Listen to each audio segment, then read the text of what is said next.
মোহতারাম হাজিরিন, মাহে রবিউল আউয়াল নবীজির আগমনের মাস, পাশাপাশি রবিউল আউয়াল নবীজির তিরোধানের মাস।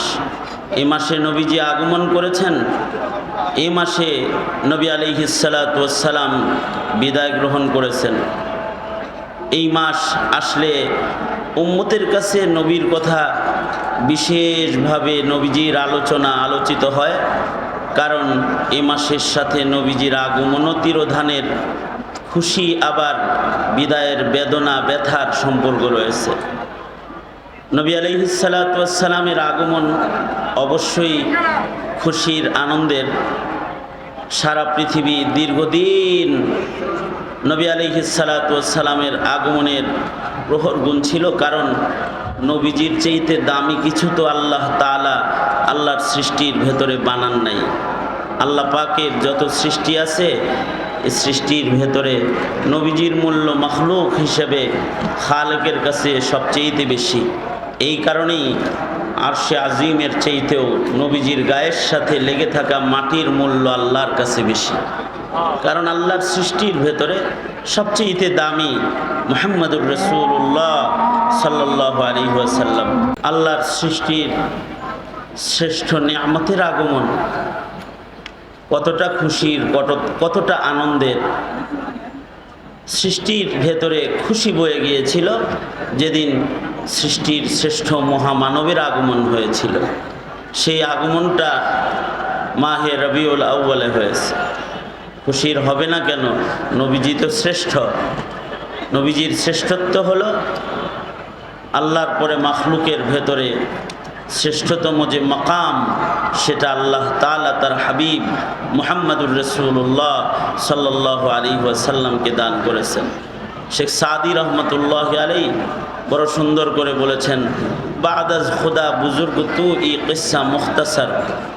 আল্লাহর রসুল সাল্লাল্লাহু আলাইহি ওয়াসাল্লামের মর্যাদা আল্লাহর পরেই সৃষ্টির শ্রেষ্ঠ মুহাম্মদুর রাসূলুল্লাহ সাল্লাল্লাহু আলাইহি ওয়াসাল্লাম। আল্লাহর নবী সাল্লাল্লাহু আলাইহি ওয়াসাল্লামের সৃষ্টিগতভাবেই নবীজির দেহ মোবারকই শ্রেষ্ঠ, পাশাপাশি সুরত যেমন শ্রেষ্ঠ, নবীজির সিরতও শ্রেষ্ঠ। সারা দুনিয়াতে নবী পয়গম্বরদের জামাতের মাধ্যমে যত আখলাক পৃথিবীতে এসেছে, এর মধ্যে সবচেয়ে সুন্দরতম আখলাক আল্লাহ তাআলা খুলুকে আযীম মুহাম্মদুর রাসূলুল্লাহ সাল্লাল্লাহু আলাইহি ওয়াসাল্লামকে আল্লাহ দান করেছেন। আল্লাহ বলেন, ইন্নাকা লাআলা খুলুকিন আযীম। নবী আলাইহিস সালাতু ওয়াস সালামের এই শ্রেষ্ঠত্বগুলো যারা বর্ণনাও করে অথবা নবীজির শ্রেষ্ঠত্ব যারা শোনে, তাদের উপরেও আল্লাহ পাক রাজি হন, খুশি হন। এই জন্যে পৃথিবীর সকল দার্শনিকরা, লেখকরা নবীর নামে ভালো কথা লেখার মেহনত করেছে। পৃথিবীর সকল কথকরা নবীজির নামে ভালো বলার প্রতিযোগিতা করেছে, নবীর সিরাত আলোচনা করার প্রতিযোগিতা করেছে। যার ভাষায় যত সুন্দর করে নবী আলাইহিস সালাতু ওয়াস সালামকে পেশ করা যায়, এটা চেষ্টা করেছে। কেন? নবীজির শ্রেষ্ঠত্ব যেটা আল্লাহ তাআলা দান করেছেন, এই শ্রেষ্ঠত্ব স্বীকার করার নামও ঈমান। এই কারণেই নবীর শ্রেষ্ঠত্ব স্বীকার না করে যারা নবীকে গালি দেয় অথবা নবীজির প্রতি অশ্রদ্ধার নজর দেয়, তারা হয়ে যায় বেঈমান। তাদের ঈমান থাকে না, তারা বেঈমান হয়ে যায়। এই নামটার সাথে মুহাব্বতটাই ঈমান, আদাওয়াত, দুশমনি বেঈমান। এ কারণে রবিউল আউয়াল আসলে পরে নবীজির আলোচনা অধিক পরিমাণে আয়োজনের মাধ্যমে নবীর মোহাব্বত প্রকাশ করা হয়। সিরাত কমিটির উলামা হযরতরাও নবীজির আলোচনার আয়োজন করেছে। অবশ্য খেলাফ, নবীর প্রেম, নবীর ভালোবাসা প্রকাশ করতে একটি শ্রেণী, তারা সিরাতের আলোচনা নয়, তারা জন্মদিনের ঈদের র্যালি, ঈদ উদযাপন, কেক কাটার মাধ্যমে তারা নবীর স্মরণ করতেছে। কিন্তু এটা আল্লাহ পাকের পছন্দিদা তরিকা না। আল্লাহর পছন্দিদা তরিকা হলো নবীজির আখলাক আলোচনার মাধ্যমে নবী পাকের মহব্বত প্রকাশ করবে, নবীজির ইত্তিবার মাধ্যমে নবীর মহব্বত প্রকাশ করবে। যারা ইত্তিবার মাধ্যমে নবীর মহব্বত প্রকাশ করবে, আল্লাহ তাআলা তাদের জন্য আল্লাহর মহব্বত প্রকাশ করবেন। ওই কথাটাই আল্লাহ তাআলা বলেছেন, কুল ইন কুনতুম তুহিব্বুনাল্লাহ ফাত্তাবিউনি ইউহিব্বুকুমুল্লাহ ওয়া ইয়াগফির লাকুম যুনুবাকুম আল্লাহু গফুরুর রহিম। আল্লাহ রাসূল সাল্লাল্লাহু আলাইহি ওয়াসাল্লাম নবীর প্রেম অথবা ভালোবাসার তরিকা শিক্ষা দিয়েছেন। মান আহাব্বা সুন্নতি ফাকাদ আহাব্বানি ওয়া মান আহাব্বানি কানা মাই ফিল জান্নাহ। যারা আল্লাহর রসুলকে মহাব্বত করতে চায় তো সুন্নতের মাধ্যমে নবীজিকে মহাব্বত করতে হবে। এজন্য আমাদের আকাবির হযরতগণ একটা করে সুন্নতের যত্ন করতেন। সুন্নতের যত্নের মাধ্যমে নবীর প্রেম প্রকাশ করতেন। ছোট ছোট সুন্নত খুঁজে খুঁজে বাইর করতেন যে কোন সুন্নতটার আমল আমার হয় নাই, যা নবী আমল করেছেন, নবীর ওই সিরাত থেকে ওই সুন্নতটাও আমার ভেতরে আনতে হবে। এ কারণেই নবীর সিরাতের ব্যাপক আলোচনা দরকার, যেন নবীর জিন্দিগির, নবী আলাইহিস সালাতু ওয়াস সালামের জিন্দিগির ছোট্ট একটা সুন্নতের আমলও হয়ে যায়। কিরকম আজব নজর ছিল আমাদের আকাবিরদের।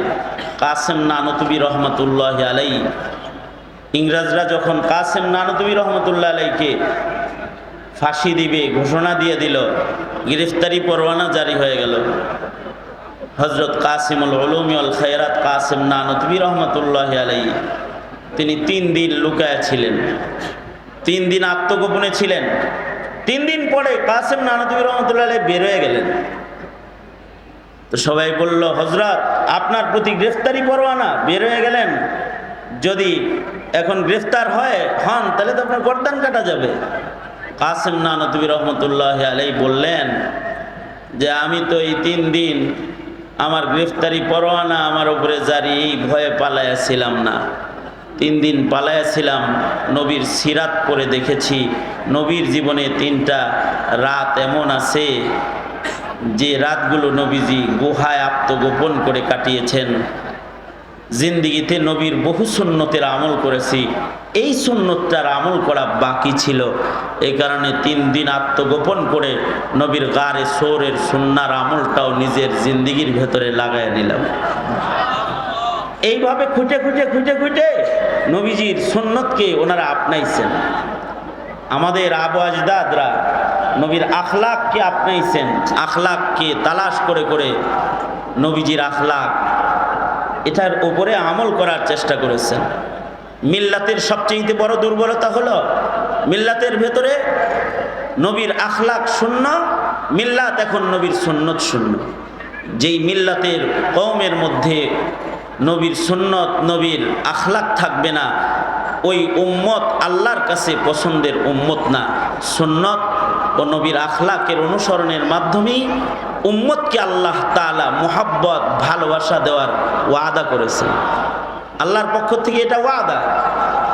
এ কারণে আমাদের আকাবির হযরতরা এমন কোনো কাজ করেন নাই যে কাজ করলে পরে সুন্নতের খেলাফ কোনো কিছু হয়। ইমামে আহমদ বিন হাম্বল রহমতুল্লাহ আলাইহি বন্ধুদের সাথে গোসল করতে গেলেন। আমাদের ছাত্র জনতা এখন গোসল করতে যায়, খাইতে যায়, এই পদ্মার পারে যায় খাইতে, কক্সবাজার যায় গোসল করতে, সুন্দরবনে যায় ঘুরতে, যায় না, গোসল করতে যায়। তো ইমামে আহমদ বিন হাম্বল বড় নদীতে গোসল করবেন, বন্ধুদের সাথে গেছেন। বন্ধুরা যারা আছে এরা সব নিজের কাপড় খুলে জাঙ্গা বিন্দা গোসলের পোশাক পরছে, সব উলঙ্গ হয়ে গেছে, উলঙ্গ গোসল করবে। আহমদ বিন হাম্বলও ওখানে আছেন। তা আহমদ বিন হাম্বল রহমতুল্লাহ আলাইহিকে বলল বন্ধুরা, এই কাপড় খোল, এক ড্রেস একরকম প্লেয়ার সব তো সাতরামো, এক ড্রেস হইতে হবে না, এক ড্রেস হোক। হযরত আহমদ বিন হাম্বল বললেন, হ্যাঁ এক ড্রেস মানে আমি কি ফরজ তরক করবো নাকি? তোরা ওইভাবে আমি এইভাবে, না ড্রেস না মিললে প্লেয়ার হিসেবে দলে নেওয়া হবে না, যা চলে যা। বন্ধুরা ঘাট ধাক্কা দিয়া সাঁতারুদের দল থেকে ওনাকে বের করে দিছে। 7 রানের গ্রুপে ওনারে নেয় নেই, গোসলের গ্রুপে নিছে না, কারণ সব উলঙ্গ আর উনি হলেন সুন্নতি পায়জামা পরা। সাথে নিছে না। হযরত বাচ্চা মানুষ বন্ধুদের সাথে গেছেন, ইমাম আহমদ বিন হাম্বল মন খারাপ করে চলে আসছেন। রাতের বেলায় স্বপ্নে দেখতেছেন মুহাম্মদুর রাসূলুল্লাহ সাল্লাল্লাহু আলাইহি ওয়াসাল্লাম স্বপ্ন যোগে এসে বলতেছেন, তোমার বন্ধুরা তোমাকে তাড়াইলে কি হবে, তুমি আমার সুন্নতের ইত্তিবা করার কারণে আমি নবী তোমার বন্ধু হয়ে আজকে তোমার সঙ্গ দিতে এসেছি। নবী আলাইহিস সালাম আসছেন এবং আল্লাহ রাসূল সাল্লাল্লাহু আলাইহি ওয়াসাল্লাম আহমদ বিন হাম্বলকে বললেন, মুখ খুলো, থুথু খাওয়া দেই। তো মুখ খুলছে, তো আল্লাহর রাসূল নিজের লালা মুবারক হযরত আহমদ বিন হাম্বলের মুখের ভেতরে ছেড়ে দিচ্ছেন। সকালবেলায় উঠে আহমদ বিন হাম্বল রহমতুল্লাহ আলাইহি ক্লাসে গেছেন। হুজুর হাদিস তরজমা করার আগে উনি বলে, এটা তাশরিহ, এইটা উত্তম, এটা আমার বক্তব্য। তো দেখে হুজুরের তাকরীরের চাইতে, উস্তাদের তাকরীরের চাইতে ছাত্রর ব্যাখ্যা সুন্দর। উস্তাদ কোন রকম ক্লাস শেষ করে আহমদ বিন হাম্বলকে পাশে নিয়ে ডেকে বলে, তুমি তো আগের আহমদ নাই, নতুন কোন আহমদ মনে হইতেছে, কি হইতেছে বলো তো, কোনো ঘটনা ঘটছে? জি উস্তাদ, যে একটা ঘটনা ঘটছে, সেটা হলো এইরকম, নবীর সুন্নতের খেলাফ করি না তো, বন্ধুরা ঘাড়ে ধাক্কা দিছে, কিন্তু রাত্রে আল্লাহর রাসূল বুকে নিছে এবং নবীজির থুথু মোবারক আমার মুখে দিছে। উস্তাদ বলে, এজন্যই তো নবীর লালা মুবারকের মাধ্যমে নবীর ইলমও তোমার সিনার ভিতরে ঢুকেছে। এ কারণে নবীর ইলমের সিফাত গুণ, নবীর ইলমের ব্যাখ্যা তোমার মুখ দিয়া, নবীজির আসল ব্যাখ্যা তোমার জবান দিয়া বের হইতেছে। এই কারণে সুন্নতের ইত্তিবা ছাত্র তালিবুল ইলম ভাইদেরকে বলবো, মাহে রবিউল আউয়াল সুন্নত আমল করাইতে এসেছে, সুন্নাহর অনুসরণ করি, এক একটা সুন্নতের যত্ন করি। হাকিমুল উম্মত মুজাদ্দিদুল মিল্লাত আশরাফ আলী থানভী রাহমাতুল্লাহি আলাইহি উনি নিজের বিবিরে নিয়া, এখন তো প্রেমিক প্রেমিকারা দৌড়াদৌড়ি করে হাত ধরে, কি মজা, প্রেমিকার লগে দৌড়ায়। আর হযরত থানভী রাহমাতুল্লাহি আলাইহি মাঠে যায় বিবিরে বলে কি, চলো দৌড় প্রতিযোগিতা। হাকিমুল উম্মত থানভী দৌড় দিয়ে একদিন পয়লা দিন হাইরে গেছে, পরের দিন আবার কয় আজকেও দৌড়। তো বিবি বলে, পারে না, দৌড়াইতে চায় আমার লগে, হারলেন না সেদিন, কয় আজকেও দৌড়। হযরত থানভী বিবিরা আজকে ইচ্ছা করে হারাইছে, নবীজি যেমন উম্মুল মুমিনিনকে ইচ্ছা করে হারাইছিলেন, হারাইয়া জায়গা মতো যায় বলে, তিলকা বি তিলকা। বউ কয়, তাই কি হয়েছে, ড্র হয়েছে। হযরত থানভী তখন কাঁদতেছেন। বিবি বলে, কাঁদেন কেন? হযরত থানভী বলে, তোমার নজর তিলকা বি তিলকার দিকে, বরাবর বরাবর শব্দের অর্থের দিকে তোমার নজর, আর আমার নজর হলো নবীজির ওই রাতের দিকে যেদিন নবী বিবির সাথে দৌড় খেলেছে। আমার জিন্দেগিতে নবীর সুন্নতের অনেক আমল হয়েছে, চন্দ্রিমা রাতে বিবির সাথে দৌড় খেলে তিলকা বি তিলকার সুন্নতটার আমল বাকি ছিল। বিবিরে, আজকে তোমার সাথে দৌড় খেলে ওই সুন্নতটাও নিজের জিন্দেগিতে যোগ করে নিলাম। ময়দানে মাহশরের জিন্দেগির কোনো কিছু যদি কবুল নাও হয়, তো রাতটা দেখায় বলবো, আল্লাহ তোমার হাবিবের রাতের সাথে আমার জীবনের একটা রাতের মিল পাওয়া যায়, এই রাতটা যদি তোমার পছন্দই হয়, তবে আমাকে তোমার হাবিবের আশিক হিসেবে গণে নাও। এটা হলো সুন্নাহর আমল। আমরা তো ন্যূনতম দরুদ পড়ার টাইম পাই না, ফেসবুক চালানোর টাইম পাই, গালি দেওয়ার টাইম পাই, সমালোচনা করার টাইম পাই, দরুদ শরীফ পড়ার টাইম আমরা পাই না, বাজে কথা বলার টাইম পাই, দরুদের আমল করার টাইম পাই আমরা পাই না। অথচ আল্লাহ বলে, ইন্নাল্লাহা ওয়া মালাইকাতাহু ইউসাল্লুনা আলান নবী, আল্লাহ দরুদ পড়ে, মাখলুকাত দরুদ পড়ে। তাফসীরে রূহুল মাআনির ভেতরে আল্লামা আলুসী রাহমাতুল্লাহ আলাইহি ওয়াকিয়া আনছেন, নবীজি আবু বকর ওমর একসাথে হাইটা যাইতেছে, হঠাৎ করে পাহাড়ের ভেতর থেকে আওয়াজ আসতেছে, আসসালাতু আসসালামু আলাইকা ইয়া রাসূলুল্লাহ, আওয়াজ আসতেছে। আবু বকর ওমর আশ্চর্য দাঁড়ায় গেছে, দাঁড়ায় আওয়াজ তালাশ করে, মানুষ নাই কোনো। আল্লাহর নবী বলে, আবু বকর, ওমর, আপনারা কি আশ্চর্য হইতেছেন? কোত্থেকে সালাতু সালাম আসলো? জি আল্লাহর নবী, কোত্থেকে আসলো? আশ্চর্য হইতেছি। আল্লাহর রাসূল বলেন, হাদা হাজার ইয়ারিফুনি ওয়া আরিফুহু। এ পাথর, এটা আমারে চিনি, আমি এই পাথরকে চিনি। ইউসাল্লিমু আলাইয়া ওয়া উসাল্লিমুহু। সে আমাকে সালাম দেয়, আমি তার সালামের জবাব দেই। হাজার হাজার এরাও নবীকে চিনে দরুদ পড়ে, সালাম দেয়। উহুদ পাহাড়ের সামনে দাঁড়ায় আল্লাহর রাসূল বলে, হাদা উহুদ ইউহিব্বুনি ওয়া উহিব্বুহু। এইটা উহুদ পাহাড়, এটা আমাকে ভালোবাসে, আমি উহুদরে ভালোবাসি। এটা হলো মোহাব্বত। কপালপুরার গোষ্ঠী র্যালি দাঁড় করায়া,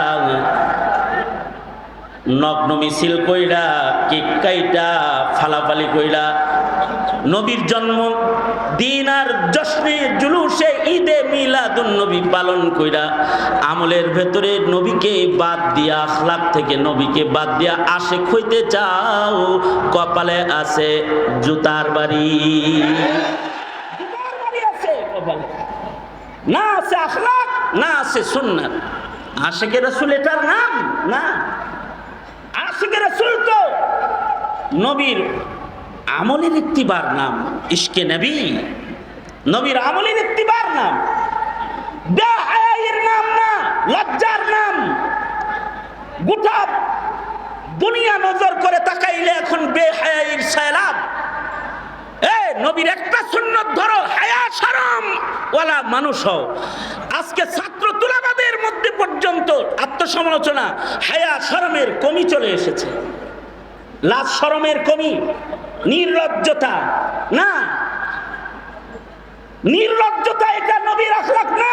লজ্জা লাগবে, লজ্জা, সরখাম, মাথা নিচু, আদবের জিন্দেগি লাগবে, লাজ শরমের জিন্দেগি লাগবে। উন্নতি আর অগ্রগতির মিনার খুঁজতে খুঁজতে পোশাক খুলে ল্যাংটা হয়ে প্রাচ্যের আর পাশ্চাত্যের বেদিনদের মতো উলঙ্গপনা ধরে নিজেদেরকে মডার্ন যুগের আধুনিক নাগরিক বানাইতে চাও। হ্যাঁ, এই দিকে আধুনিকতা এটা দিয়ে ধরতে পারবা, কিন্তু নবীর সুন্নাত ছাড়া চারিত্রিক গুণাবলীতে ইত্তিবার জিন্দেগিতে উম্মত হতে পারবা না। উম্মত হতে পারবা না। চারিত্রিক গুণাবলীর আদর্শ, এগুলো সুন্নাহ। আমলি সুন্নাত, চারিত্রিক সুন্নাত, যত প্রকারের সুন্নাহ আছে, সিরাত আলোচনার মাধ্যমে নবীর সুন্নাহকে উম্মতের ঘরে ঘরে পৌঁছায় দাও, তাহলে আল্লাহ তাআলা এই উম্মার পরে রাজি হয়ে যাবেন। আমরা সবাই সুন্নতের প্রচারকারী হয়ে গেলাম ইনশাআল্লাহ। বলি, আওয়াজ করে বলি ইনশাআল্লাহ। যারা সুন্নতকে অনুকরণ বাদ দিয়ে হাউকাও পার্টি, তাদেরকে বলবো হাউকাও বাদ দেন, আমলি জিন্দেগিতে আসেন, আখলাকের জীবনে আসেন, হাউকাও বাদ দিয়ে দেন। পাশাপাশি আমরা এই সিরাত কমিটির এই আয়োজনটা, এটার পাশে থেকে প্রতি বছর সিরাত কমিটি যে আয়োজনটা করে, তাদের সাথে শিরকত করেও, শরীক হয়েও আমরা নবীজির মোহাব্বতকে প্রকাশ করব, এই আহ্বান ব্যক্ত করেই জাস্ট দুই চার কথা আপনাদের কাছে হুকুম হয়েছে তাই বললাম। আলোচনা তো আলোচকরা করবেন, মুরব্বীরা করবেন, বাস হায়াত বাকি, মুলাকাত বাকি, মুলাকাত বাকি, নসিহত বাকি। আসসালামু আলাইকুম ওয়া রাহমাতুল্লাহি ওয়া বারাকাতুহু।